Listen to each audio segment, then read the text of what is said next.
അപ്പൊ നമുക്ക് ആരംഭിക്കാം. സഹനാവതു സഹനൗ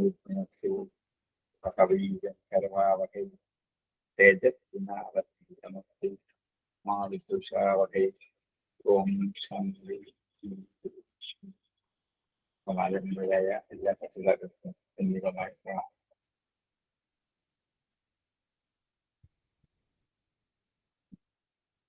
ഈ 31 അതെ, 31. നഖദതൗദ്ഭവ പ്രകൃതി പുരുഷയോരജയോ ഉഭയുജാ ഭവന്ത്യ കുതുതോ ജലബുദ്ധവത് ത്വയിതൈനേ തതോ വിവിധനാമ ഗുണൈ പരമേ ഹരിദൈവാത്മവേ മതിമേ ലിംഗുരശേഷരഥ. ഖഡത ഖഡത്തെ ആത്മനിപദമാണ്. അത് ഏകാലിന് ഒഴിച്ചു പോയതാണ്. ഊയിരിക്കുന്നുണ്ട്. ഖഡത്തെ ഉദ്ഭവ. ഉദ്ഭവം എന്ന് പറയുമ്പോൾ സൃഷ്ടി. അത് ഖഡത്തെ ചേരുന്നില്ല. കാരണം പരമാത്മാവിൽ നിന്ന് ജീവാത്മാക്കൾ ജനിക്കുന്നു എന്നാണല്ലോ മുമ്പ് പറഞ്ഞു വെച്ചത്. തന്നെ മായയെ ആശ്രയിച്ചിട്ടാണ് എന്നിങ്ങനെ പറഞ്ഞു വെച്ചത്. ആ ഉദ്ഭവം ഖഡത്തെ ചേരുന്നില്ല. പ്രകൃതി പുരുഷയോഹോ അജയോഹോ ഉഭയുജ ഭവന്തി അസുഭൃതോ ജലബുദ്ബുദവത്. പ്രകൃതി പുരുഷയോഹോ, ഈ പ്രകൃതി പുരുഷന്മാരിൽ നിന്നാണ്,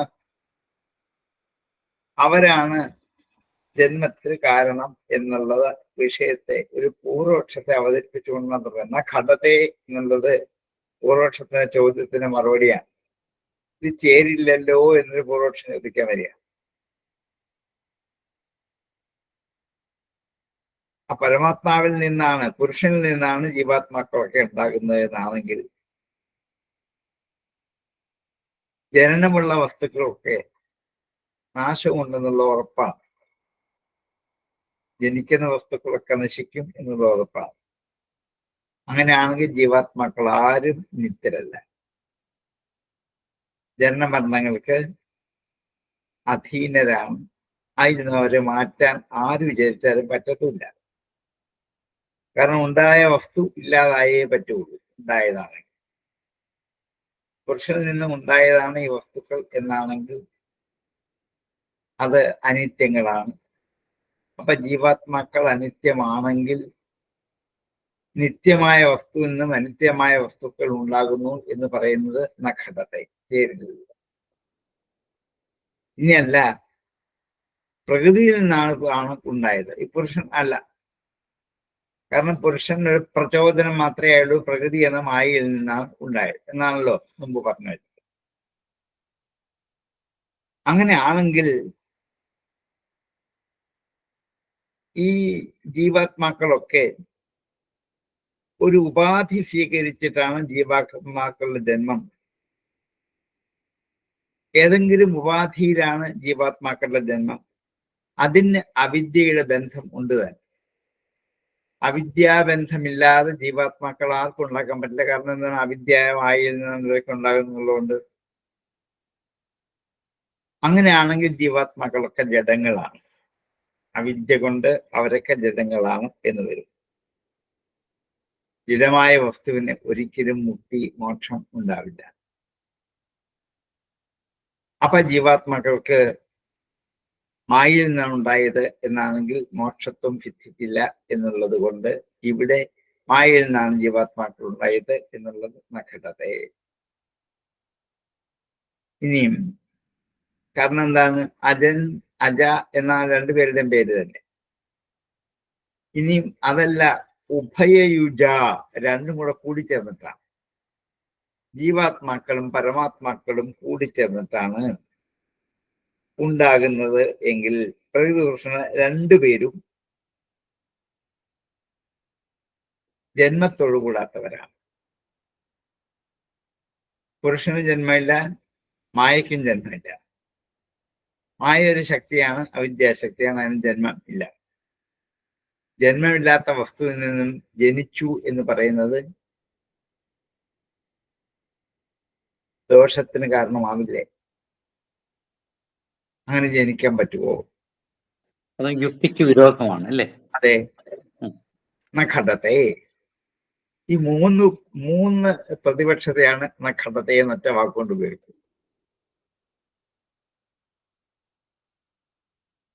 പുരുഷനിൽ നിന്നാണോ പ്രകൃതിയിൽ നിന്നാണോ? രണ്ടും കൂടി ചേർന്നാണ്. അതുകൊണ്ട് ജീവാത്മാക്കുണ്ടാകുന്നു എന്ന് പറഞ്ഞത് പ്രകൃതി പുരുഷന്മാരുടെ ഐക്യം ഹേതുവായിട്ടാണ്.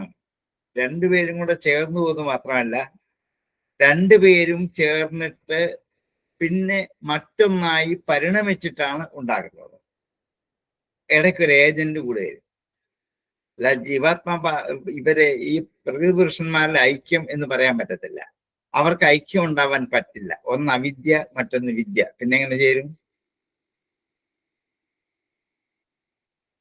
ഈ പ്രകൃതിമായ അവിദ്യയല്ലേ? പരമാത്മസ്വരൂപം വിദ്യയുമാണ്. ഇവയ്ക്ക് തമ്മിൽ സംയോജിച്ച് എന്താണ് ജീവാത്മാക്കളുണ്ടായി എന്ന് പറയാൻ പറ്റുമോ?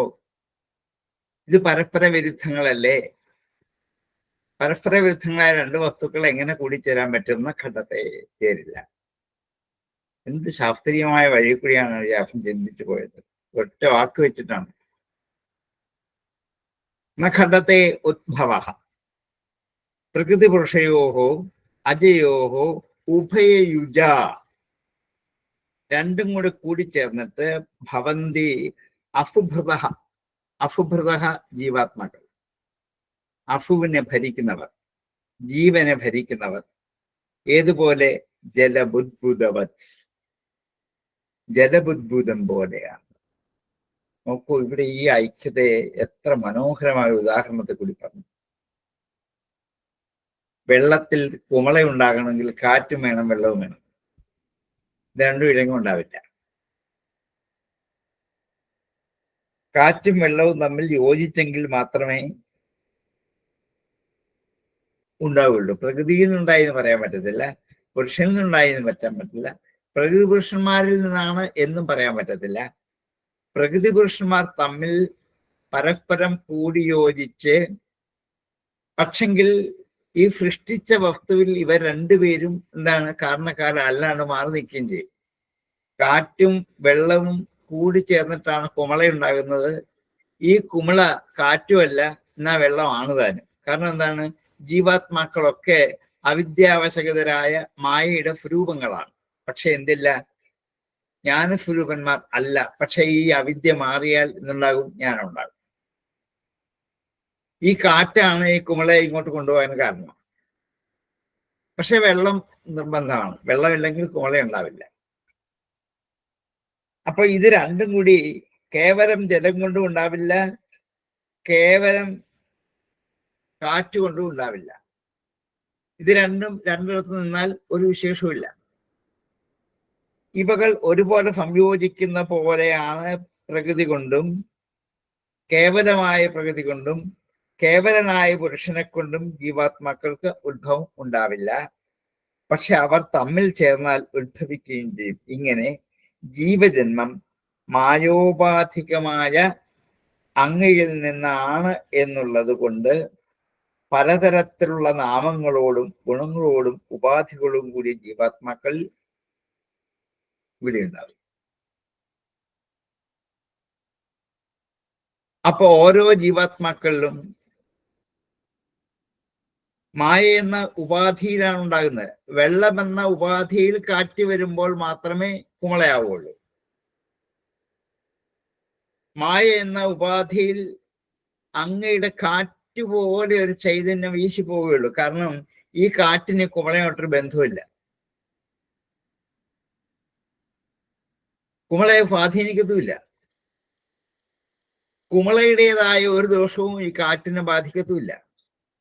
കാറ്റ് വീശി അപ്പോഴേ കടന്നു പോകും. കാറ്റ് അറിയണമെന്ന് പോലുമില്ല. കുമളയിൽ കാറ്റുണ്ടല്ലോ സാറേ.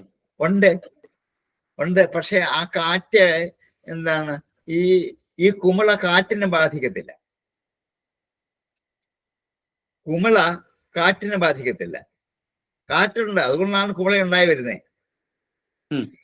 ഈ പരമാത്മ ചൈതന്യത്തിന്റെ ഒരു ശക്തി സ്രോതസ് കൊണ്ടാണ് വെള്ളം കുമിളയായിട്ട് മാറാൻ കാരണം. ഈ വെള്ളവുമായിട്ട് പുരുഷന് പ്രകൃതിയായിട്ടുള്ള സംയോഗം എന്നതുപോലെ ഒരു സുന്ദരമായ ഉദാഹരണമാണ് പറഞ്ഞേ. നമ്മൾക്ക് എന്നും കണ്ടു പരിചയമുള്ളൊരു ഉദാഹരണം. രണ്ടും അജമാണെങ്കിലും വെവ്വേറെ ഇരുന്നാൽ ഒരു വിശേഷവും ഇല്ല, ഉണ്ടാവില്ല. നീ ഒന്നിച്ചു കൂടിയിരിക്കുമ്പോഴും കാറ്റിൻ്റെതായ ഒരു ഭാവവും എന്ത് ചെയ്യത്തില്ല ഈ കുമിളയിൽ ഉള്ളത് ജലത്തിന്റെ ഭാവമാണ്, മായയുടെ ഭാവമാണ് ജീവാത്മാക്കൾക്കുള്ളത്. പക്ഷെ ജീവാത്മാക്കൾ ഉണ്ടായത് എന്നും കൂടി കൊണ്ടാണ് ഈ കാറ്റെന്ന് ഈ ശക്തി കൊണ്ടാണ്. ആ ചൈതന്യത്തിന്റെ പ്രസൻസും കൂടെ ഉണ്ടായിട്ട് ഇത് പോവുകയും ചെയ്യുമല്ലോ. കാറ്റ് പോകും, കുമിളയുണ്ടാക്കിയിട്ട് കാറ്റങ്ങ് പോകും. അതുപോലെയാണ് ജീവാത്മാക്കൾ ഓരോന്നും. അതുകൊണ്ട് ഈ പരമാത്മ ചൈതന്യവുമായിട്ടുള്ള ബന്ധം ഇത്ര മാത്രമേ ഉള്ളൂ എന്ന് കാണിക്കാൻ വേണ്ടിയിട്ടാണ്. അതുകൊണ്ട് പരമാത്മാവിൽ നിന്നുമാണ് ഉണ്ടായതെന്നും പറയാൻ പറ്റത്തില്ല, മായയിൽ നിന്നുമാണെന്നും പറയാൻ പറ്റത്തില്ല. എന്നാൽ രണ്ടും കൂടി കൂടിച്ചേർന്നാണോ എന്ന് ചോദിച്ചാൽ രണ്ടും കൂടെ കൂടിച്ചേർന്നാണ്. പക്ഷേ ഇതിലുള്ളത് മായയുടെ ബന്ധനമാണ് കൂടുതൽ ജീവാത്മാക്കൾ. കുമിളയിൽ വെള്ളമാണ് കൂടുതൽ. കിട്ടിയില്ലേ? ഇവിടെ ആ കുമിള ഉണ്ടാകണമെങ്കിൽ ആ ശക്തി വേണം എന്നുള്ള ഒരു പോയിന്റ് അല്ലേ? വേണം, അതില്ലെങ്കിൽ കുമിള ഉണ്ടാവില്ല. ആ ശക്തിയുടെ അഭാവത്തിലാണ് കുമിള ഇല്ലാതാവുന്നത്. അതെ, അതിൽ നിന്നാണ് കുമിള ഉണ്ടായെന്ന് പറയാൻ പറ്റത്തില്ല. ഒരു ശക്തിയുടെ ഇതിലാണ് കുമിള ഉണ്ടാകുന്നത്. അതെ, കാറ്റ് തന്നെ വീശിയാൽ കുമിള ഉണ്ടാവില്ല. ഓക്കെ. അപ്പൊ ഇവിടെ മായയുടെ ബന്ധം അനിവാര്യം. Okay sir, thank you. നല്ലൊരു ഉദാഹരണമാണ് ഇത്, മനുഷ്യന് അറിയേണ്ടതാണ് ഇത്. നമുക്ക് പരിചയമുള്ള, പക്ഷെ നമ്മൾ ചിന്തിക്കാറില്ല. കുമിളയുടെ അത്രയും ഇതേ ഉള്ളൂ മനുഷ്യന്റെ ഇത്. അതടയുമ്പോ പോവുക തന്നെ. അതെ, ഓക്കെ സർ, താങ്ക് യു. അപ്പൊ ഇതൊരു മായ ഒരു ഉപാധിയാണ് എന്ന് കാണിക്കാൻ വേണ്ടിയിട്ടാണ്. തത് ഉഭയുജ ഭവന്തി അസുഭൃത ജലബുദ്ബുദവത് ത്വയി അങ്ങയിൽ തേ ഇമേ ഇവരെല്ലാവരും തതോ വിവിധ നാമഗുണൈ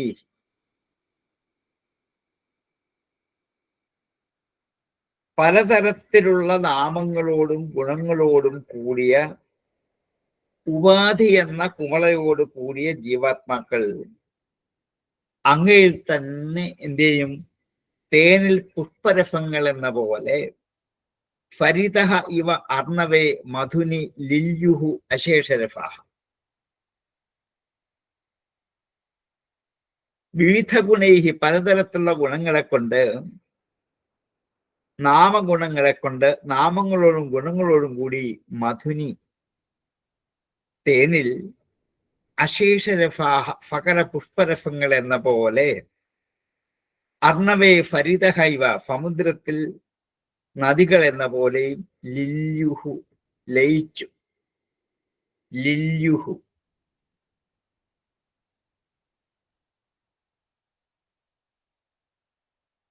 ലില്യൗ ലില്യതുഹു ലില്യുഹു ലയിച്ചു. ഭൂതകാലമാണ്, ലിട്ടാണ്.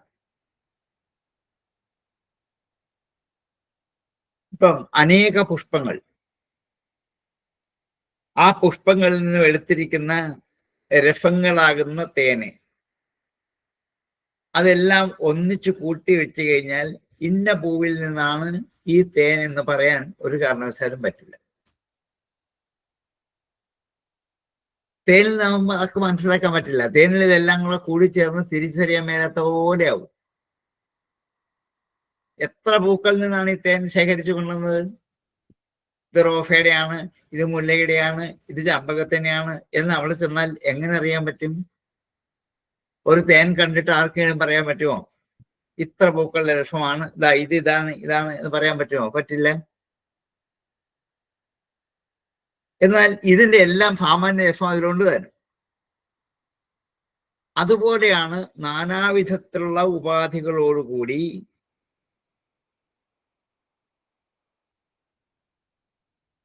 എത്രയെത്ര ജീവാത്മാക്കൾ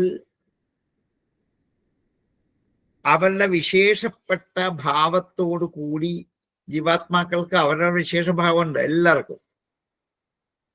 ആ ഭാവത്തോടുകൂടി ഈ കൽപ്പാന്ത പ്രളയത്തിൽ ഒന്നിച്ചു ചേർന്ന് ഇവർ പോകും, സകല ജീവാത്മാക്കളും. പക്ഷെ എന്ത് ചെയ്യാൻ പറ്റത്തില്ല, അതിരിച്ചറിയാൻ പറ്റത്തില്ല. അതുകൊണ്ട് പുഷ്പരസങ്ങൾ തേനിൽ എന്ന പോലെ അങ്ങയിൽ ഇതെല്ലാം ലയിക്കുന്നു. ലില്യുഹു, സകല ജീവാത്മാക്കളും അങ്ങയിലേക്ക് ലയിക്കുകയാണ്, അങ്ങയിൽ നിന്ന് നേരിട്ടുണ്ടായതല്ല. അത് നമ്മൾ അല്പം മുമ്പ് കണ്ടു, മായാബന്ധം കൊണ്ടാണ് എന്ന്. അത് ഉപാധിയാണ് മായ. ആ ഉപാധിയിൽ നിന്നാണ് ഈ വസ്തുക്കളൊക്കെ ഉണ്ടാകുന്നത്. പക്ഷെ ഇതെല്ലാം ഉപാധി വേർപിരിഞ്ഞു കഴിഞ്ഞാൽ, പൂവ് മാറിയാൽ അത് തേനായി അവശേഷിക്കും.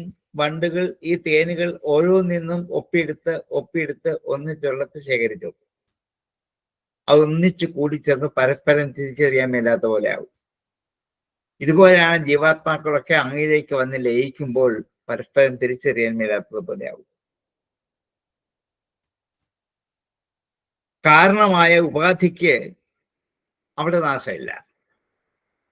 ഈ തേനെന്ന പുഷ്പരസത്തിന് നാശമില്ല. പുഷ്പരസങ്ങൾ ഒന്നിച്ചു കൂടിച്ചേർന്ന് അതിലേക്ക് ലയിക്കുന്നു, പക്ഷെ പുഷ്പരസം നശിക്കത്തില്ല. ഇതുമായിട്ട് യഥാ മഹാന്തി ഭൂതാനി ഭൂതേഷു അതുമായിട്ട് ബന്ധമുണ്ടോ? ഉച്ചാവചേഷു ഭൂതേഷു, അനേക ഭൂതങ്ങളിൽ ഒന്നിച്ചു കൂടിച്ചേരുന്ന അവസ്ഥ.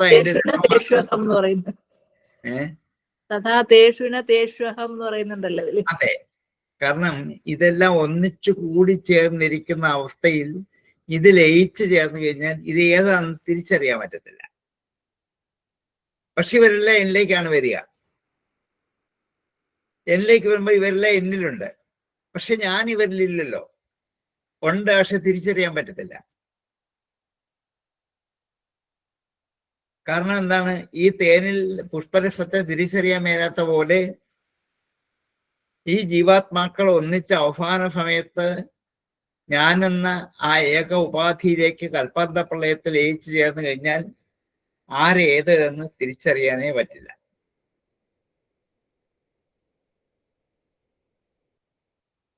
സ്ഥൂലസൂക്ഷ്മങ്ങളായ ഉപാധികൾ മാത്രമേ നശിക്കത്തുള്ളൂ, കാരണമായ ഉപാധി നശിക്കരുത്. ഉപാധിക്ക് 3 ഘടകമാണ്: സ്ഥൂലം, സൂക്ഷ്മം, കാരണം. സ്ഥൂല സൂക്ഷ്മങ്ങൾ നശിക്കും, കാരണം നശിക്കില്ല. ഇനി അത് മനസ്സിലായില്ലെങ്കിൽ സരിതഃ അർണവേവ, നദികൾ ഒഴുകി സമുദ്രത്തിലേക്ക് ചേരുന്ന പോലെ. എത്രയാണ്? 40, 50, 60 നദികൾ കേരളത്തിൽ പല പല ദിക്കിൽ നിന്നും ഉത്ഭവിച്ച് അത് സമുദ്രത്തിലേക്ക് ചെന്ന് ചേരും. ഉത്ഭവിച്ച് ഒഴുകി പോകുമ്പോൾ ഓരോന്നിനും ഓരോ വർണ്ണമാണ്, ഓരോ രസമാണ്, ഓരോ ആകൃതികളാണ്. ഇതൊക്കെ വ്യത്യസ്തങ്ങളാണ്. പമ്പയിലെ വെള്ളമല്ല നിളയിൽ കാണുന്നത്, നിളയിലെ വെള്ളമല്ല മീനച്ചിലാറ്റിലുള്ളത്. ഇവയുടെ രസങ്ങൾക്ക് പോലും വ്യത്യാസമുണ്ട്.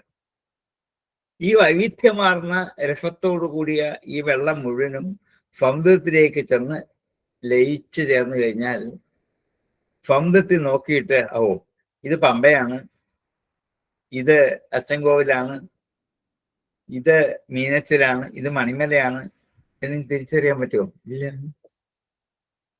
അതിലേക്ക് ചേർന്ന് ലയിച്ചു ഒന്നാവും. ഒന്നായി തീർന്നാൽ പിന്നെ അതിനകത്ത് ഉപ്പരസം മാത്രമേ ഉള്ളൂ, ബാക്കി എല്ലാ രസവും പോവില്ലേ? ഇതുപോലെയാണ് ജ്ഞാനം നിമിത്തം അജ്ഞാനം നശിച്ചു കഴിഞ്ഞാൽ ഈ ജീവാത്മാക്കൾ അങ്ങയിൽ ഏകീഭൂതരായിട്ട് അങ്ങയിൽ തന്നെ പ്രകാശിച്ചങ്ങനെ നിൽക്കുന്നു. ഇത് നമ്മെ പഠിപ്പിക്കുന്ന വേദമാണ്. നദികളുടെ നാമരൂപങ്ങളൊക്കെ പോയില്ലേ അവിടെ? ഓരോ പുഷ്പത്തിനെടുത്ത പൂക്കളുടെ നാമരൂപങ്ങൾ ഒക്കെ പോയില്ലേ? അതൊക്കെ പോയിട്ട് കേവലമായ ഒരു സമുദ്രമായി, കേവലമായ ഒരു തേനായി അങ്ങനെ പ്രകാശിക്കുക. ജ്ഞാനം ഉണ്ടായി കഴിഞ്ഞാൽ പിന്നെ അജ്ഞാനം നിൽക്കാൻ പറ്റില്ല. കാരണം വിരുദ്ധ കക്ഷികളാണ് രണ്ടുപേരും. ജ്ഞാനോദയം ഉണ്ടായാൽ അപ്പൊ അജ്ഞാനം നശിക്കും. അജ്ഞാനം നശിച്ച് ഈ ജീവാത്മാക്കൾ അങ്ങയിലേക്ക് ഏകീഭവിച്ചു കഴിഞ്ഞാൽ പിന്നെ ഇവരെ തിരിച്ചറിയാൻ പറ്റില്ല. ഉപാധികളെ വേർതിരിച്ചറിയാനേ പറ്റത്തില്ല. അതുകൊണ്ടാണ് രണ്ടുപേരും കൂടിച്ചേർന്നിട്ടാണ് ജീവന്റെ ഉൽപ്പത്തി എന്നും അതേപോലെ അങ്ങയിലേക്ക് ഇത് ലയിച്ചു ചേരുകയും ചെയ്യും എന്ന് സൃഷ്ടി ലയങ്ങളുടെ ഒരു സാമാന്യ സ്വരൂപം മനുഷ്യലോക ജീവിതത്തിൽ ഇത് അനുഭവിക വേദ്യമാണ്. ഇത് അനുഭവിക്കാൻ വേണ്ടിയിട്ടാണ് നമ്മൾ ഓരോരുത്തരും പ്രയത്നിച്ചു കൊണ്ടേയിരിക്കുന്നത്. എന്തിനാണ്? എൻ്റെ ജീവഗതമായ അജ്ഞാനത്തെ മുഴുവൻ നശിപ്പിക്കണം. എൻ്റെ ഉപാധിഗതമായ അജ്ഞാനത്തെ മുഴുവൻ നശിപ്പിച്ചിട്ട് നിരുപാധികമായ ജ്ഞാനത്തെ സ്വീകരിച്ചിട്ട് ഞാനെന്ന ഈ കേവലമായ വ്യക്തിസത്ത ഇല്ലാതായി ആത്മചൈതന്യത്തേക്ക് ലയിച്ച് കാണാനാവാതെ, തിരിച്ചറിയാനാവാതെ ഒന്നായി തീരുന്ന അവസ്ഥ തത്വമസിന്നോ അഹം ബ്രഹ്മാസ്മിന്നോ ഒക്കെ. അവിടെയും അഹമെന്നും ബ്രഹ്മമെന്നും രണ്ടുണ്ട്. തത്വമസിയിലും തതുമുണ്ട്, ത്വമുണ്ട്. അതിൻ്റെയും അപ്പുറത്താണ് പോകേണ്ടത്. അവിടെ ന്യൂനത്വ ആധിക്യ ഭേദങ്ങളില്ല, ഗുണദോഷങ്ങളില്ല, ഇതൊന്നുമില്ല. തത്വമസിക്ക് ഗുണദോഷങ്ങളുണ്ട്, തത്തിന്റെ ഗുണങ്ങളുണ്ട്, തത്തിന്റെ ദോഷങ്ങളുണ്ട്. അത് ത്വമെന്ന ഒരു ഗുണദോഷങ്ങളില്ലാത്ത വസ്തുവിലേക്കാണ് ചേരാൻ പോവുക. അഹം ബ്രഹ്മാസ്മിയിലും ഞാനുമുണ്ട്, ബ്രഹ്മവുമുണ്ട്. ഞാൻ ജീവാത്മാക്കളാണ്. അജ്ഞാനത്തിന്റെ ഉപാധി കൊണ്ട് ജനിച്ചു വളർന്ന് ജീവിച്ചു പോകുന്നവരാണ്. ആ ഞാനെന്ന ഈ ഉപാധി, അഹമെന്ന ഉപാധി ബ്രഹ്മമെന്ന നിരുപാധികമായ വസ്തുവിലേക്ക് ലയിച്ചേരുന്നു. അവിടൊക്കെ ഈ രണ്ടാണ്. അപ്പൊ തത്വംസയ്ക്കും അഹം ബ്രഹ്മാസ്മിക്കും അപ്പുറത്താണ് എത്തേണ്ടത്. ഉപനിഷത്തുകളൊക്കെ കാണിച്ചുന്ന വഴിക്ക് എത്രയോ ദൂരെയായി ഇപ്പം ഭേദം നമുക്ക് കാണിച്ചു തരിക. അപ്പൊ ഞാനെന്ന് പറയുന്ന ഒരു വ്യക്തി സത്യം അവിടെ ഉണ്ടാവും. ലാഭവുമില്ല, തതുമില്ല, രണ്ടുമില്ല. ഇത് രണ്ടും നശിച്ചു. അപ്പൊ ദ്വൈതമില്ലാതെ അദ്വൈതത്തിലേക്ക് ലയിച്ചു ചേർന്ന് തിരിച്ചറിയാനില്ലാത്ത മട്ടിലുള്ള ഒരു ലയം, അതാണ് വാസ്തവത്തിൽ ജീവാത്മാക്കളുടെ സത്യം എന്ന് ഈ വേദവാക്യം ജീവാത്മാക്കളുടെ സൃഷ്ടി, സംഭവം, അവയുടെ സത്ത, അവയുടെ ലയം നമുക്കൊന്ന് കാണിച്ചു തരിക. ന ഘടത ഉദ്ഭവ പ്രകൃതി പുരുഷയോ രജയോ ഉഭയുജാ ഭവന്ത്യ സുഭൃതോ ജലബുദ്ബുദവത് ത്വയിതൈമേ തതോ വിവിധ നാമഗുണൈ പരമേ ഫരിതൈവാർണവേ മധുനിരിൽയുരശേഷരഫാഹം. ന ഘടത ഉദ്ഭവ പ്രകൃതി പുരുഷയോ രജയോ ഉഭയുജാ ഭവന്ത്യ സുഭൃതോ ജലബുദ്ബുദവത് ത്വയിതൈമേ തതോ വിവിധ നാമഗുണൈ പരമേ ഫരിതൈവാർണവേ മധുനിരിൽയുരശേഷരഫാഹം. ന ഘടത ഉദ്ഭവ പ്രകൃതി പുരുഷയോ രജയോ ഉഭയുജാ ഭവന്ത്യ സുഭൃതോ ജലബുദ്ബുദവത് ത്വയിതൈമേ തതോ വിവിധ നാമഗുണൈ പരമേ ഫരിതൈവാർണവേ മധുനി ലില്യുരശേഷരഫാഹം. എന്തേലും കിട്ടാനുണ്ടോ? ദഹിക്കാതെ ഉണ്ടോ? സാർ, ഒരു കീർത്തനമുണ്ട്, എല്ലാം എന്നിലാണെന്നും ഞാനാണ് എല്ലാത്തിലെന്നും. അതെ, നൂലിൽ മണിക കോർത്ത പോലെ എല്ലാം എന്നിൽ നിന്നും ഞാനാണെന്നും നൂലിൽ മണികൾ പോലെ. ഗീതയെ കുറിച്ചൊരു കീർത്തനമുള്ള, അത് ഏതാണ്ട് ഇത് തന്നെയല്ലേ പറയുന്നത്? അതിന്റെ അപ്പുറത്ത് ഇത് പോകും. നൂലിലെ മണികൾ കോർത്തിരിക്കുന്ന വേർതിരിച്ചറിയാൻ പറ്റില്ലേ? അറിയാൻ പറ്റും. ഇത് അതുമില്ല. അതായത് പിന്നെ അഹം ബ്രഹ്മാസ്മിയും തത്വമസിക്കും ഒക്കെ അപ്പുറത്താന്ന് പറഞ്ഞുകൊണ്ട്. പ്രജ്ഞാനം ബ്രഹ്മയാണോ? അതെ. അപ്പൊ പ്രജ്ഞാനം. അതെ, പ്രജ്ഞാനം ബ്രഹ്മ എന്ന് പറയുമ്പോൾ ഈ പ്രജ്ഞാനം എന്നൊരു ഘടകവും ബ്രഹ്മവും മറ്റൊരു ഘടകവും കൂടി ഉണ്ടാവും. രണ്ടെണ്ണം വരുന്നത്. ഈ രണ്ട് വാക്കുകൾ ഒന്നായിട്ട് ചേർന്നാലേ പറ്റുള്ളൂ. സർ, മോക്ഷം പ്രാപിച്ചു കഴിഞ്ഞുള്ള അവസ്ഥയായി പറയുന്നത് ഇല്ലേ? അതെ അതെ, അതിലേക്ക് ലയിച്ചു ചേർന്നു. ലയിച്ചു ചേർന്നുള്ള അവസ്ഥ. ചേർന്നാ പിന്നെ രണ്ടില്ലല്ലോ. ഇല്ല ഇല്ല, അതാണ് അവിടെ ആ തിരിച്ചറിവില്ലാത്തത്. വേർതിരിച്ചറിയാൻ കാണത്തില്ല. ഇല്ല. കുമിള വെള്ളമായി തീർന്നാൽ പിന്നെ ഈ കുമിളയെ തിരിച്ചറിയാൻ പറ്റുമോ? ഇല്ല ഇല്ല. എന്നാ ഈ പരമമായ അവസ്ഥ, പരമമായ അവസ്ഥ. കുമിളകൾ ഉണ്ടാകുന്നത്. പക്ഷേ ഈ കുമിള ഉടഞ്ഞു കഴിഞ്ഞാൽ അത് വെള്ളമായിട്ട് മാറും. പിന്നെ ഈ കുമിളയെ നമുക്ക് ഒരിക്കലും തിരിച്ചറിയാൻ പറ്റത്തില്ല. ജലമേ ഉള്ളൂ.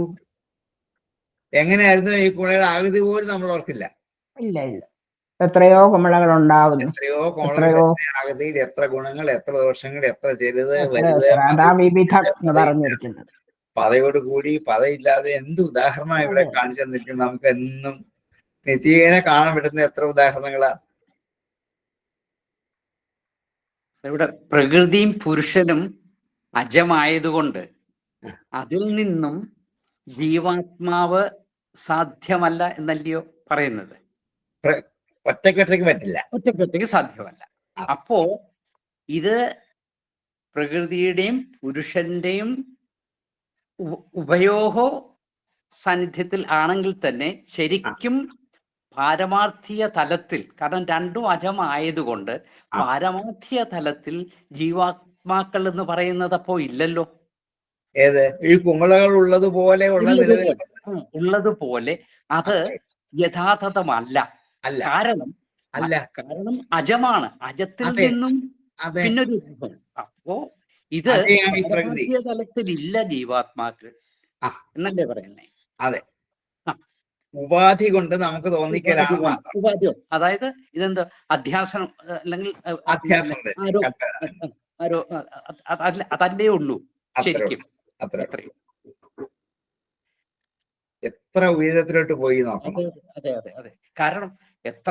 കാരണം അങ്ങേറ്റം ശാസ്ത്രീയമായിട്ട്, കാരണം അജമായിട്ടുള്ളതിൽ നിന്ന് തീർച്ചയായിട്ടും വേറെ ഒന്നും അതിൽ നിന്നും ഉണ്ടാകാൻ പറ്റില്ലല്ലോ. പറ്റില്ല. അത് തന്നെ ഉപനിഷത്തുകളൊക്കെ കാണിച്ചെന്ന വഴിക്ക് അപ്പുറത്ത് പോയി നിൽക്കാൻ. അപ്പോൾ ഈ പ്രപഞ്ചം, ഈ കാണുന്നത്, ഇതെല്ലാം വെറും മായ മാത്രമാണ്. എപ്രകാരം? ബുദ്ബുദങ്ങളെ പോലെ. അത്രേ. അതിന്റെ പുറകെ ശങ്കരാചാര്യരും പറയുന്നത്. അതിന്റെ പുറകെയാണല്ലോ നമ്മൾ ഈ ഓടി നടക്കുന്നത്. കാരണം ഈ അവബോധം ഉണ്ടായ പോരാ. പക്ഷെ ഇതെന്താ പറയുന്നത്, ഇത് അനുഭവമായിട്ട് അനുഭവവേദ്യമായെങ്കിൽ മാത്രമേ മാറ്റം വരത്തുള്ളൂ. വികാരമുണ്ട്. ആദ്യം അത് അവബോധം ഉണ്ടായിട്ടല്ലേ അനുഭവിക്കാൻ പറ്റുള്ളൂ. അതെ അതെ. അപ്പൊ ആദ്യത്തെ ഘട്ടത്തിൽ നമുക്ക് നിൽക്കാം, ഇതൊക്കെ അങ്ങോട്ട് കയറാം. അതെ, ആ ഒരു വഴിയിലോട്ട് കൊണ്ടുപോവാണ്. അതെ, ആ ഒരു അവബോധം ആദ്യം വേണം. അതാണ് ഇപ്പൊ നമ്മൾ ഉണ്ടാക്കി വെക്കാൻ പോവാ. ഈ ശ്രുതിയുടെ വലിയ സംഭാവന. നാരായണ കവചം പഠിച്ചപ്പോ ഈ 4 ഇതും പറഞ്ഞായിരുന്നു. 4 സൂത്രവാക്യങ്ങൾ. അഹം ബ്രഹ്മാസ്മി, തത്വമസി എന്നുള്ള 4 പറഞ്ഞിരുന്നു. അതെ, അതിനും അപ്പുറത്താണ് എന്നുള്ളതാണ് പോകേണ്ടത്. അതാണ് ഉപനിഷത്ത് ഇത്ര നാള് പറഞ്ഞതിൽ നിന്നും ഒരു പടി കൂടി മുകളിലേക്ക് കയറി നിൽക്കുകയാണ് ഇപ്പൊ. കാരണം ഇത് വേദമാണ്, ഉപനിഷത്തല്ല. ശ്രുതിഗീതയാണ്, വേദാന്ത ഗീതയല്ല. വേദാന്ത ഗീത വരുമ്പോഴാണ് അഹം ബ്രഹ്മാസ്മി തത്വമസി എന്നുള്ള വാക്യങ്ങളിലേക്ക് പോകുന്നത്. ഇതിനപ്പുറത്താണിത്. കാരണം വേദങ്ങൾ അതിനും അപ്പുറത്താണല്ലോ. ആണല്ലോ, തീർച്ചയായിട്ടും. ആ ശ്രുതിഗീതയുടെ എന്ത് ഗഹനത, ഗംഭീരത, മഹനീയത. അത് ഈ ഭാഗവതത്തിൽ വ്യാസൻ ഇങ്ങനെ കൊണ്ടുവന്ന് എന്തൊരു അത്ഭുതം അത്. എന്ന് മാത്രമല്ല, നമുക്ക് മനസ്സിലാക്കുന്ന 2 ഉദാഹരണം എന്നും കാണുന്നത്, ഒരിക്കലും നശിക്കാത്ത 2 ഉദാഹരണം. അതായത് സാമാന്യ ജനങ്ങൾക്ക് അവർക്ക് ഉൾക്കൊള്ളാൻ പറ്റുന്ന രീതിയിലുള്ള ഉദാഹരണങ്ങളെ കൊണ്ട് അതിനെ എന്താ പറയുന്നത്, സമർത്ഥിച്ചിരിക്കുന്നത്. സ്ഥാപിച്ചു. ഈ ഉദാഹരണം അനശ്വരം ഒരിക്കലും നശിക്കില്ല. അതെ അതെ അതെ. ഇത് ഈ ഒരു 1,00,000 വർഷം കഴിഞ്ഞ് വന്ന് ജീവിക്കുന്നവർക്കും ഈ ഉദാഹരണം മനസ്സിലാവും. ഈ ഭൂമിയുള്ളിടത്തോളം കാലം ഇത് നിലനിൽക്കും. ഉണ്ടാവും. അതാണ് ഈ ഉപമാനത്തിന്റെ ഒരു വൈശിഷ്ട്യത. അയ്യോ, അന്നുണ്ടായി മറയുന്ന തൽക്കാലം കാണുന്ന വസ്തുവിനെ ഉപയോഗിച്ചാൽ അന്നുള്ളവർക്കേ അത് അറിയൂ. ഇതല്ല, എത്ര എത്ര ജന്മ പരമ്പരകൾ നിൽക്കുന്നു ഇത്.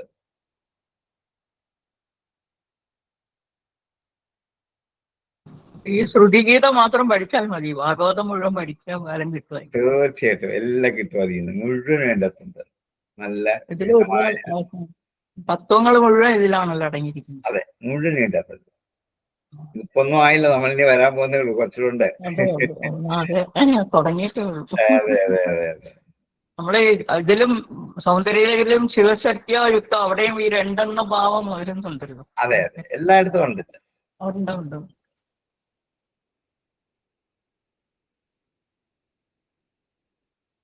അത് സംശയമൊക്കെ തീർന്നെങ്കിൽ അടുത്തതിലേക്ക് നമുക്ക് നോക്കാം. ആ ഘടത്തെ എന്നുള്ള ഒറ്റ പ്രയോഗത്തിലാണ് ഈ പൂർവപക്ഷം 3 അവിടെ ചേർക്കാൻ വരുന്നത്. അതെ അതെ അതെ അതെ. ഇത് എങ്ങനെ ചേരില്ലല്ലോ. അവിടെയാണ് ഇത് ശാസ്ത്രമാകുന്ന ഭാഗവത്. ആ നഖടത്തെ കൊണ്ടാണല്ലോ അവിടെ തുടങ്ങിയിരിക്കുന്നത് തന്നെ. മറ്റേ ശ്ലോകത്തിന്റെ കണ്ടിന്യൂഷൻ. അതെ, ഇത് കാണുമ്പോൾ നമ്മൾ 3 പൂർവപക്ഷം ഊഹിച്ചറിയണം എന്നാണ്. അല്ലാതെ ഇങ്ങനെ സാറിന്റെ മാതിരിയുള്ളവർ പറഞ്ഞു എന്തെങ്കിലും അത് ആരെങ്കിലും ഒരാൾ പറഞ്ഞതിനെ നമുക്കറിയൂ, അല്ലെ അറിയത്തില്ല. അതെ, അല്ലെങ്കിൽ പെട്ടെന്ന് അത് അങ്ങനത്തെ ക്ലിക്ക് ആകത്തില്ല. ഘടത യോജിക്കില്ല, നമ്മളങ്ങ് പോകും. അത്രേ ഉള്ളൂ.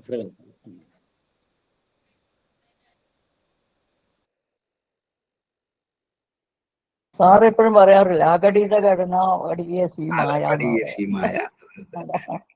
സാർ എപ്പോഴും അത് പറയാറുണ്ട്. അതെ അതെ അതെ അതെ.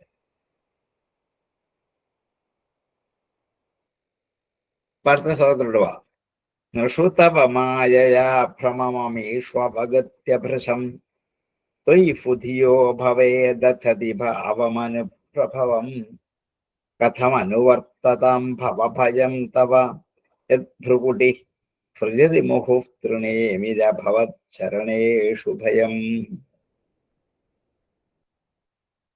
നൃഷു മനുഷ്യരിൽ, തവ അങ്ങയുടെ, മായയാ മായ കൊണ്ട്, ഭ്രമം ഒരു കറക്കത്തെ, അമീഷു അവഗത്യ ഭൃശം ഈ ഭ്രമത്തെ അവഗത്യ അറിഞ്ഞിട്ട്, അമീഷു നൃഷു എന്ന് ഒന്നിച്ചു കുറിച്ച് രണ്ടും സമാന വിഭക്തികളാണ്. അവിടെയാണ് അന്വയിക്കാനുള്ളത്, നമുക്ക് എളുപ്പം അവിടെയാണ്. അമീഷു നൃഷു രണ്ടും സപ്തമി ബഹുവചനാണ്. ഒന്ന് ചേർക്കാം. വിശേഷങ്ങൾ ഒരേ ലിംഗവചന വിഭക്തിയിലേ പോകുള്ളൂ. അപ്പം അമീഷു നൃഷു ഈ മനുഷ്യരിലെ, തവ മായയാ അങ്ങയുടെ മായ കൊണ്ട്, ഭ്രമത്തെ അവഗത്യ അറിഞ്ഞിട്ട്, അമീഷു നൃഷു തവ മായയാ ഭ്രമം അവഗത്യ ഈ മനുഷ്യരിലൊക്കെ അങ്ങയുടെ മായ കൊണ്ടാണ് ജീവാത്മാക്കൾക്ക് ഭ്രമണം കറങ്ങിത്തിരിൽ. എന്താണ് ജനനമരണങ്ങളാകുന്ന ബന്ധനങ്ങൾ എന്ന് അവഗത്യ അറിഞ്ഞിട്ട്, തൊയ് ഭൃശം വേഗന്ന്, തൊയ് അങ്ങയിൽ ഫുധിയോ നല്ല ബുദ്ധിയുള്ളവർ, നല്ല പണ്ഡിതന്മാർ, നല്ല ആത്മജ്ഞാനമുള്ളവർ, അവരിത് തിരിച്ചറിഞ്ഞിട്ട്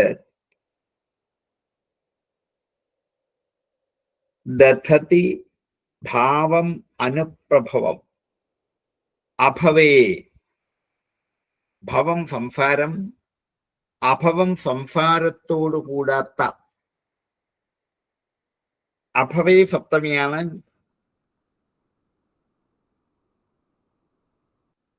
അപ്പൊ സംസാരത്തോട് കൂടാത്ത തൊയ് അങ്ങയിൽ നോക്കൂ, സപ്തമിയായി. ഈ രണ്ട് സപ്തമി കൂടി ചേർക്കണം. അഭവേ തൊയ്, ഒരിക്കലും ഭവിക്കാത്തവനായ അങ്ങയിൽ, സംസാര ദുഃഖങ്ങൾ ലേശം പോലും ബാധിക്കാത്തവനായ അങ്ങയിൽ, അനുപ്രഭവം, പിന്നെയും പിന്നെയും ഉത്കർഷത്തോട്, പ്രഭവം ഉത്കർഷം, ഉയർച്ച, വീണ്ടും വീണ്ടും ഉയർച്ചയോട് കൂടിയ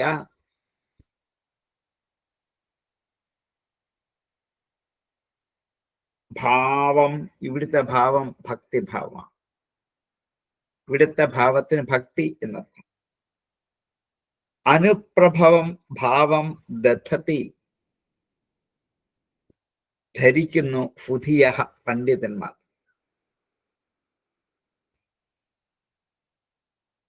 അപ്പൊ ബുദ്ധിമാന്മാരെ ജീവാത്മാക്കളുടെ ഈ ജനനമരണങ്ങൾ മായ കൊണ്ടാണെന്ന് ശരിക്ക് തിരിച്ചറിഞ്ഞിട്ട്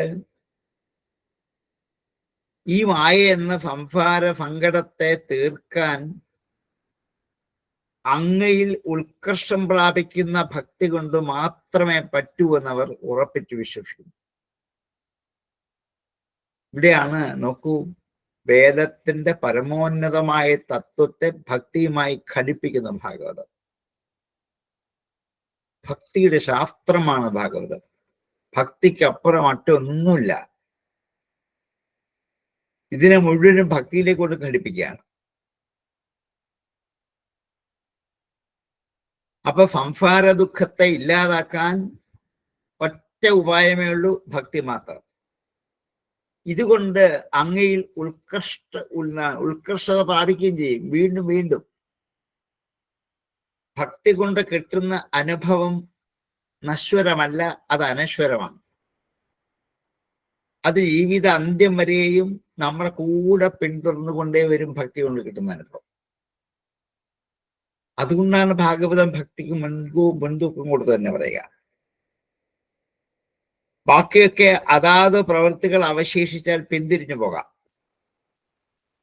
ഒരു കർമ്മം ചെയ്താൽ ആ കർമ്മത്തിന്റെ ഫലം അനുഭവിച്ച് അത് പിന്തിരിഞ്ഞു പോകും. ആ കർമ്മം പിന്നെ നിൽക്കില്ല. ജ്ഞാനവും അങ്ങനെയാണ്. ആ ജ്ഞാനം കൊണ്ട് നേടേണ്ട ഒരു അനുഭവത്തെ കിട്ടിക്കഴിഞ്ഞാൽ ജ്ഞാനം പിന്തിരിഞ്ഞു പോകും. ഭക്തി അങ്ങനെ പോവില്ല. അത് കൂടെ നിൽക്കും അവസാനം വരെ. വേദത്തെ കൊണ്ടാണ് ഭക്തിയുടെ മഹാത്മ്യത്തെ ഇത്രയധികം മനോഹരമാക്കി നമ്മൾ മുമ്പിൽ എത്തിക്കുന്നത്. ഇവിടാണ് ഭാഗവതത്തിന്റെ ഭക്തി എന്താ നമുക്ക് തിരിച്ചറിയേണ്ടത്. ഭക്തിയുടെ പേര് ഇന്ന് കാട്ടിക്കൂട്ടുന്ന എത്രയോ ആരാധനകളോ അർച്ചനകളോ അല്ല എന്നുള്ളത് ഭക്തിയുടെ ഉത്കൃഷ്ടമായ ഒരു ഭാവത്തെ നമ്മുടെ മുമ്പിൽ അനാവരണം ചെയ്യാനാണ് ശ്രുതിഗീത മുൻതൂക്കം കൊടുക്കുന്നത്. അപ്പൊ നിഷുതവമായ ഭ്രമമായി അമീഷു അവഗത്യഭൃശം ത്വയി ഫുധിയോ അഭവേ ദധതി ഭാവം അനുപ്രഭവം. അനുപ്രഭവം ഭാവം ദധതി, വീണ്ടും വീണ്ടും ഉത്കർഷത പ്രാപിക്കുന്ന ഭാവത്തെ ദധതി, ധരിക്കുന്നു. ആരെ? ഫുധിയ. അതിന് നല്ല ബുദ്ധിയുള്ളവർ വേണം. അവർക്ക് മാത്രമേ പറ്റുള്ളൂ, അല്ലാത്തവർക്ക് അതാവില്ല. എവിടെയാണ് ഭക്തി ഉണ്ടാകേണ്ടത്? തൊയ്. എങ്ങനെയുള്ള അങ്ങയിൽ? അഭവേ തൊയ്. അഭവനായ അങ്ങയിലാണ് ഈ ഭക്തി ഉണ്ടാവേണ്ടത്. അപ്പൊ മായ കൊണ്ടാണ് ഭ്രമം എന്ന് തിരിച്ചറിയണം എന്നർത്ഥം. അതിന് ജ്ഞാനം വേണം, അറിവ് വേണം. ഇത് ഉപയോഗിച്ചിട്ട് എത്തേണ്ടത് എവിടേക്കാണ്? ഭക്തിയിലേക്ക്. നോക്കൂ, എത്ര വിദഗ്ധമായിട്ടാണ് ഭക്തിയെ മുമ്പിൽ കൊണ്ടുവച്ചിരിക്കുന്നത്. കർമ്മവും ജ്ഞാനവും ഭക്തിയും രണ്ടും ഉപേക്ഷിക്കത്തില്ല. അത് ഉപേക്ഷിക്കാതെ ഭക്തിയിലേക്ക് എത്തുക. ഇവിടെയൊക്കെ ഭക്തിയുടെ മാഹാത്മ്യം വീണ്ടും വീണ്ടും ഉയർത്തി കാണിക്കുകയാണ്. ജ്ഞാനത്തിന് ഈ അറിവ് ഉണ്ടാക്കിത്തരാനേ പറ്റുള്ളൂ. ഭക്തി ഒരിക്കലും വിട്ടുപോകാതെ അന്തിമ നിമിഷം വരെ അനുഭവമാക്കിക്കൂടുമെന്ന് നമ്മളെ ലക്ഷ്യത്തിലേക്ക് ലയിപ്പിച്ച് ഭക്തി കൂടെ നിൽക്കും. പോവില്ല, അത് പിന്തിരിഞ്ഞു പോവില്ല. ബാക്കിയോ ആരും അങ്ങനെയല്ല. ത്രിഫുധിയോപി അഭവേ ദധതി ഭാവം അനുപ്രഭവം കഥം അനുവർത്തതാം. കഥം എങ്ങനെ, സേവിക്കുന്നവർക്ക് അനുവർത്തിക്കുന്നവർക്ക്, അനുവർത്തതാം അനുവർത്തിക്കുന്നവർ സേവകന്മാർ,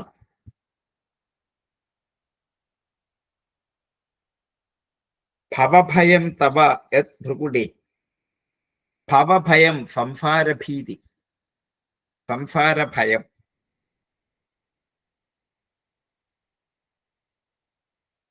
അങ്ങയിൽ തവ അങ്ങയുടെ ഭൃകുടി, പുരികക്കൊടിയുടെ ഒരു വളയ്ക്കൽ.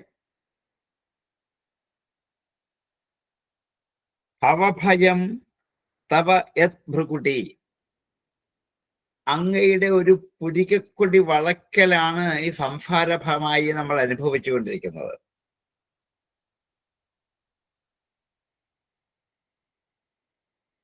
അതുകൊണ്ട്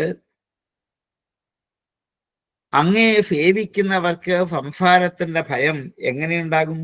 കഥം?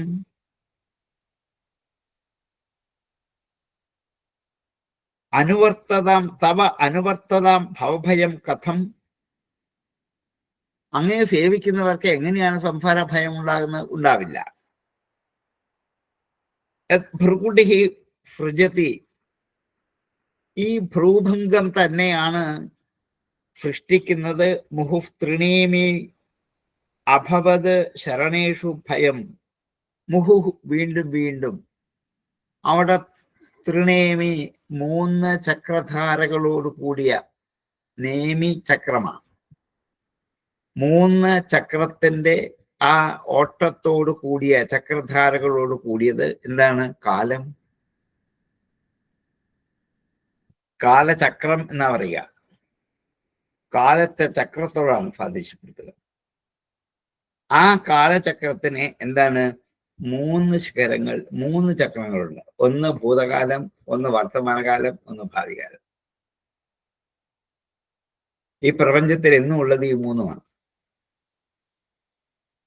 കാലത്രയങ്ങൾ, ഭൂത ഭവിഷ്യത് വർത്തമാനങ്ങൾ. അതിനെയാണ് ഇവിടെ തൃണേമി എന്ന് വിശേഷിപ്പിച്ചത്. ആ തൃണേമിയോട് കൂടിയതായ കാലം അഭവത് ശരണേഷു, അങ്ങയെ ശരണം പ്രാപിക്കാത്തവരിൽ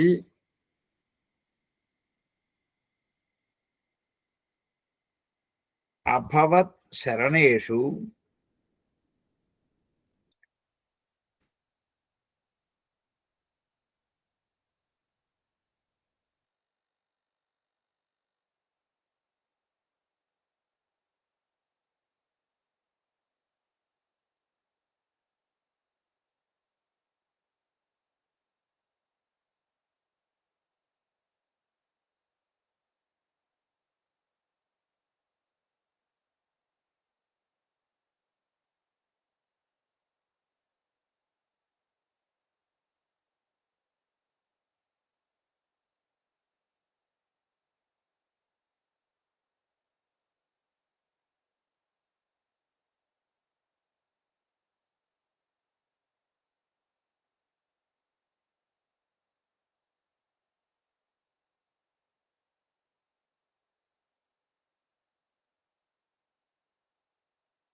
ഇടയ്ക്ക് നെറ്റ് ഒന്ന് പോയതായിരുന്നു.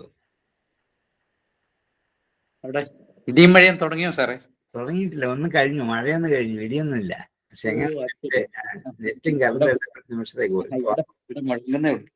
അത് സാറേ ആ പദവേ ആ ആ ഭവത് ശരണേഷു ആ ഭവത്തിന്റെ കൂടെ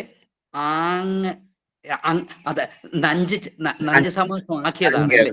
നന്ദി ചേർത്തിട്ടാണ്. നഞ്ച് ചേർത്ത പെട്ടെന്ന് കണ്ടു കഴിഞ്ഞാൽ ലങ്ങാണെന്നേ ആ തോന്നത്തുള്ളൂ. അഭവത്തിൽ അങ്ങാണെന്ന് തോന്നുന്നു, അതല്ല, ഇത് നന്ദി ചേർത്ത.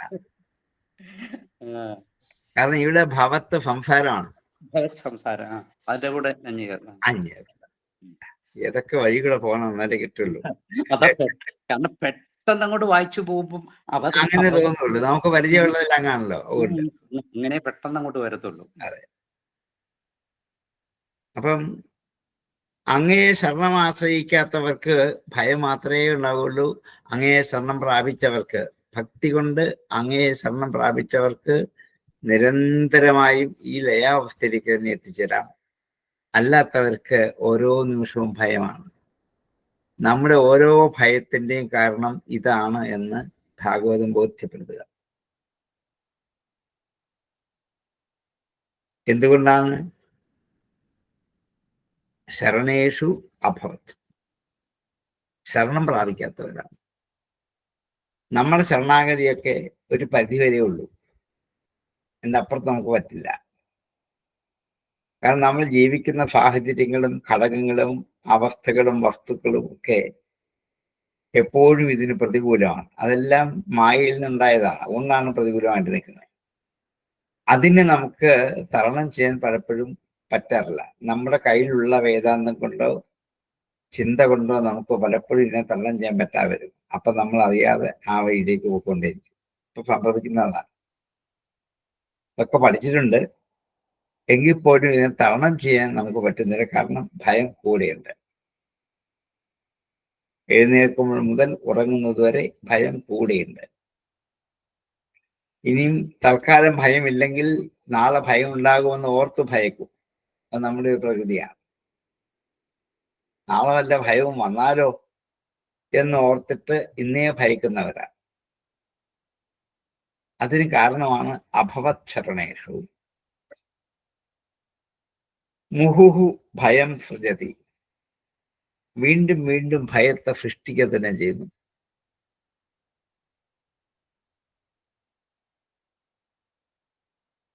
ഈ കാലചക്രത്തിന്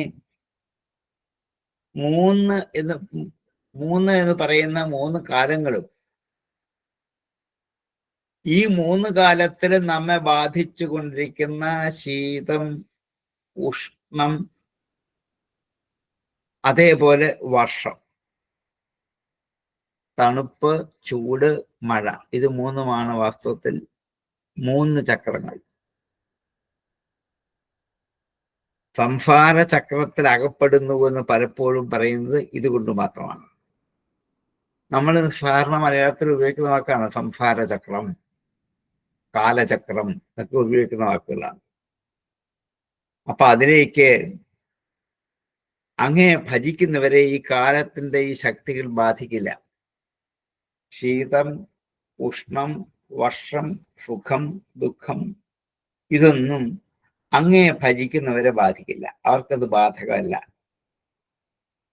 അങ്ങനെയാണ് ഭക്തി കൊണ്ട് ധന്യത പ്രാപിച്ച ഋഷീശ്വരന്മാർ ഹിമാലയത്തിന്റെ ഫാനുക്കളിൽ ഈ മഞ്ഞിനെയൊക്കെ അതിജീവിച്ച് കരുത്തോടെ സഞ്ചരിച്ചു പോയത് ഈ ദൃഢമായ അഭവത് ശരണേഷു എന്ന ഭാവം കൊണ്ടാണ്.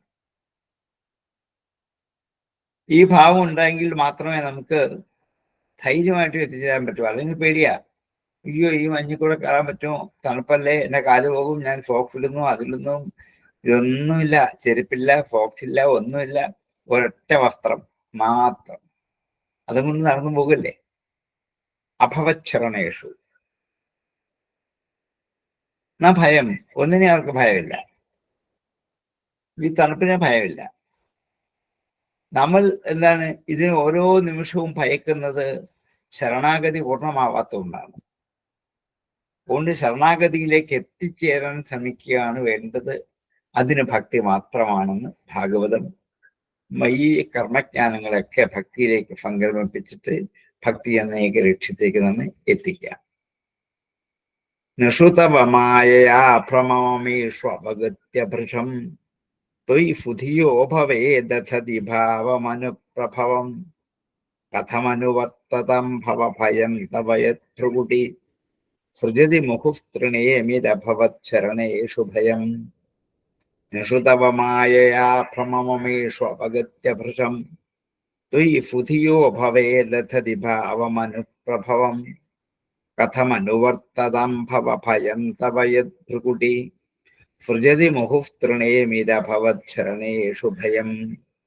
നിഷുതവമായയാ ഭ്രമമീഷ്വപഗത്യഭൃശം ത്വയി ഫുധിയോ ഭവേദധതി ഭാവമനുപ്രഭവം കഥമനുവർത്തതം ഭവഭയം തവയദ്ഭൃകുടി സൃജതി മുഹുസ്തൃണേമിരഭവച്ചരണേഷു ഭയം.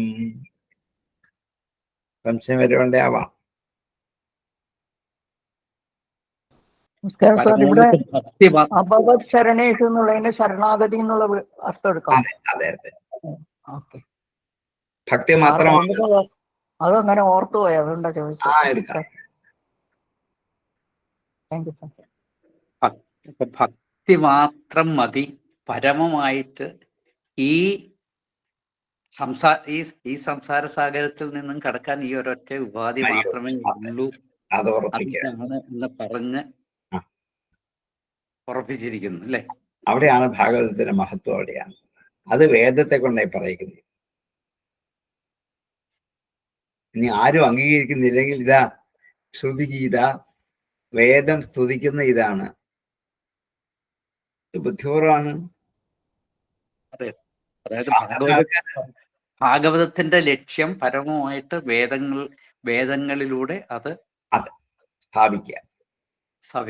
അല്ലെങ്കിൽ വൈദികരായ ആൾക്കാരെ യജ്ഞം കൊണ്ട് മാത്രം കഴിയത്തുള്ളൂ. ഈ ഭാഗവതം ഞങ്ങൾക്ക് വേണ്ട എന്നേ പറയൂ. ഭക്തിയൊന്നുമല്ല വേണ്ടത്, ജ്ഞാനം മാത്രം മതി എന്ന് പറഞ്ഞവര് വേദത്തിനും വേദാന്തത്തിനും മാത്രം മുഴുകിയിരിക്കുന്നവരാകും.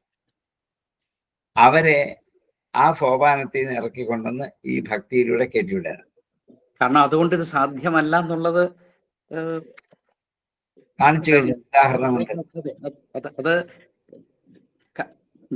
എന്താ പറയുക, അവരുടെ ആ ഈ കർമ്മത്തിന് ഒരുപാട് ഊന്നൽ കൊടുത്ത് കർമ്മമാർഗത്തിലൂടെ അതിന് ശ്രമിച്ചിട്ട് അത് പരാജയമാണ് എന്നുള്ളത് വ്യാസൻ മനസ്സിലാക്കിയിട്ട് ശ്രമിച്ചിട്ടും അതിന്റെ ഫലം പൂർണ്ണമല്ല, അത് മനസ്സിലാക്കി. അതുകൊണ്ട് ഭക്തിക്ക് എല്ലാത്തിനെക്കാട്ടിലും മുഖ്യസ്ഥാനം കൊടുത്തു ഇവിടെ ഉറപ്പിച്ചു പറയും. ഭാഗവതം ഭക്തിയുടെ ശാസ്ത്രമാകുന്നപ്പോഴാണ് ഭാഗവതത്തിന്റെ ലക്ഷ്യം അങ്ങനെ സ്ഥാപിക്കുന്നു. തീർച്ചയായിട്ടും എല്ലാത്തിനും ഇതാണ് വ്യാസൻ ലക്ഷ്യം. അവിടെയാണ് വ്യാസനെ പോലെ ശാസ്ത്രം പഠിച്ച ഒരാളാണ് ഈ പറയുന്നത്. അല്ലാതെ ശരിയല്ലേ? സാധാരണക്കാരെ സംബന്ധിച്ചിടത്തോളം ഏറ്റവും ലളിതമായിട്ടുള്ള മാർഗം ഇത് തന്നെയാണ്. വേറെ ഈ ശാസ്ത്ര വഴിയിലൂടെ ഒക്കെ പോയി കഴിഞ്ഞാൽ എത്ര പേർക്കാ അത് സാധിക്കുന്നത്? ഒരുപാട് അങ്ങനെ പോയാലും കേറി മറിഞ്ഞ് നടന്നിട്ട് അവസാനം ഇവിടേക്ക് വന്നേരെ അങ്ങോട്ട് എത്താൻ പറ്റുള്ളൂ എന്ന് പറയാം.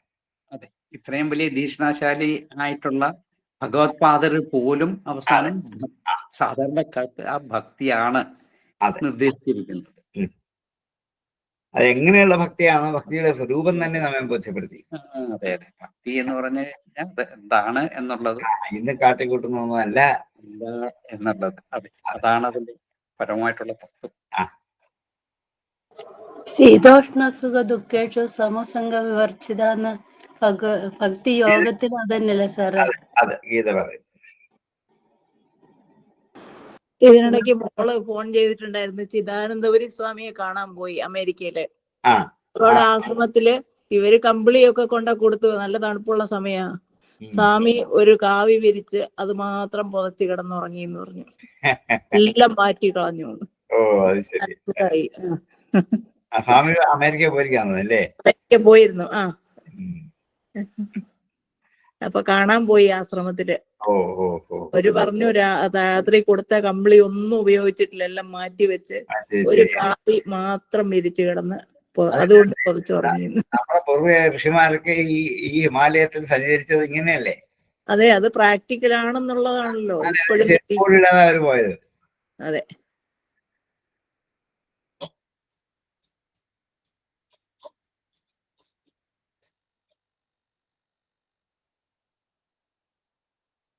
ഗുഹയ്ക്കകത്തൊന്നും വെളിച്ചം തന്നെ കാണത്തില്ലല്ലോ. ഇല്ല, സൂര്യനെ വല്ലപ്പോഴും അല്ലേ കാണത്തുള്ളൂ. ഇത് തന്നെയല്ലേ, അതിൽ കൂടെ അവർ സഞ്ചരിച്ചു പൊക്കോളും. കാരണം അവർക്ക് ഭയമില്ല, ഭീകരയാണ്.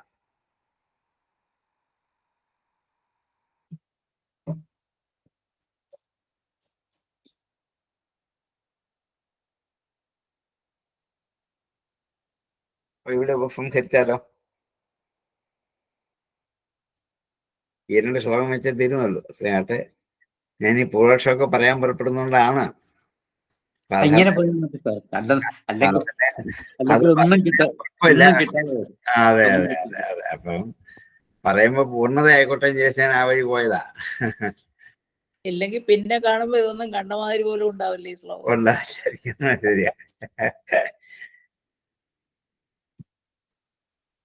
പിന്നെ ഇത്തിരി വൈകുന്നേരം ഈ 86 അധ്യായത്തിൽ കൂടെ നമ്മളെല്ലാം പാകപ്പെടുത്തി എടുത്തിട്ടാണ് ഈ ശ്രുതിഗീതയിൽ വരുന്നത്. അതെ അതെ അതെ, അത്രയും ഭാഗപ്പെടുത്തി എടുത്തിട്ടാണ് ശ്രുതിയിലേക്ക് വരിക.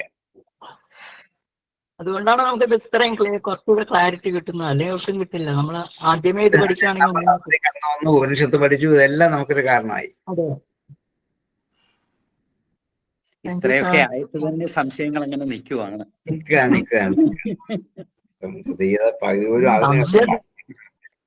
അതിന് ആധ്യാത്മികത്തിലെ സംശയം ചോദിച്ചു.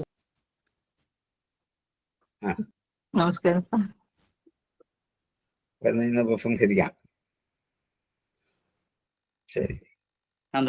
ഓം പൂർണ്ണമദ പൂർണ്ണമിദം പൂർണ്ണാത് പൂർണ്ണമുദച്യതേ പൂർണ്ണസ്യ പൂർണ്ണമാദായ പൂർണ്ണമേവാവശിഷ്യതേ. ഓം ശാന്തി ശാന്തി ശാന്തി. നമസ്തേ. നമസ്കാരം സാർ.